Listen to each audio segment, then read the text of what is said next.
Слави Трифонов е продажник, ще не трябва да бъде на сцена. Слави Трифонов и цялата му гвардийка там, нали щеше да чегрътат. Помните ли, бе? Много бърже забравяте, бе. Народа даде ли му шанс да командва? Ма ти си бил също там, в Съединените сме. Бил съм в Северозапада. Да. Ама телевизията няма нищо общо с него. Телевизията си е телевизия, партията си е партия.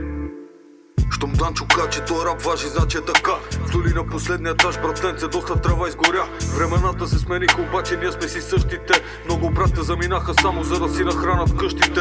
Докато те отгоре се правят най-могъщите. Мечта за момента, в който ще канат те бокуци, връщайте. Откраднаха ни бъдещето и го замениха с консерванти. Щом и шамара почна да пее кючеци, всичко мога да очакваш. Моля се на Господ, надявам се, че от някъде ме слуша. Ма като се замисля, по-добре да не ме слуша, ще му дойде до гуша.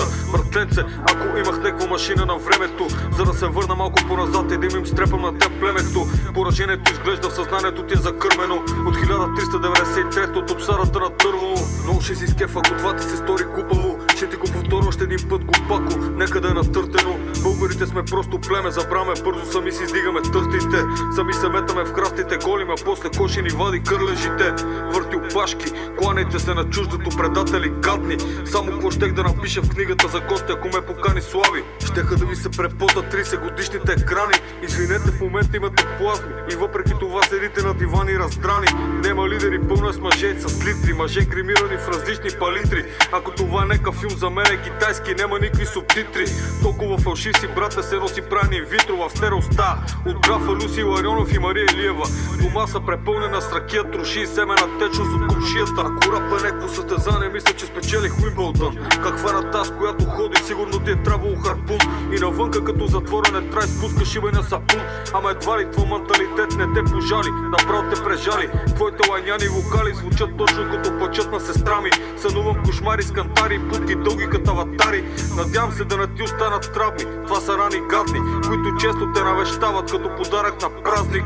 Като сметката за тока точно когато джобовете са ти празни. Не знам на кой бог се кланяш, ама като имаш чат GBT. Вече не трябва да звънкаш на баба ти да я питаш как се приготвят сарми. Звънни на Калин Сърменов, евентуално той може да ти обясни. Между тъпните в рап е важно да си кажем и някои истини. Очи в очи като мъже, не като мишки заврени по ъгли. Ако не смениш групата си следващата година, ще те пращат и тебе за игли. И ако нямаш късмет, ще живееш в иглу. И няма да имаш никакви мазнини, точно като Терминатор 3. Ама това, братле, на тебе няма кой да ти го обясни. Ако не е Блатко Тикяно, да дойде в квартала и да ти покаже, че така не става, да ти изкара от цялата плява. Защото бате, никой тъй рапър и няма ти каже, че не става за нищо, че реалността ти не струва. Защото всички те нещастници искат ти покажа, че България се купува.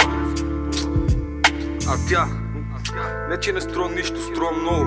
Обаче, за хората, които могат да я видят по такъв начин, по който мога аз. Но какво говоря, бате? Още нямам там власт. Луна президент.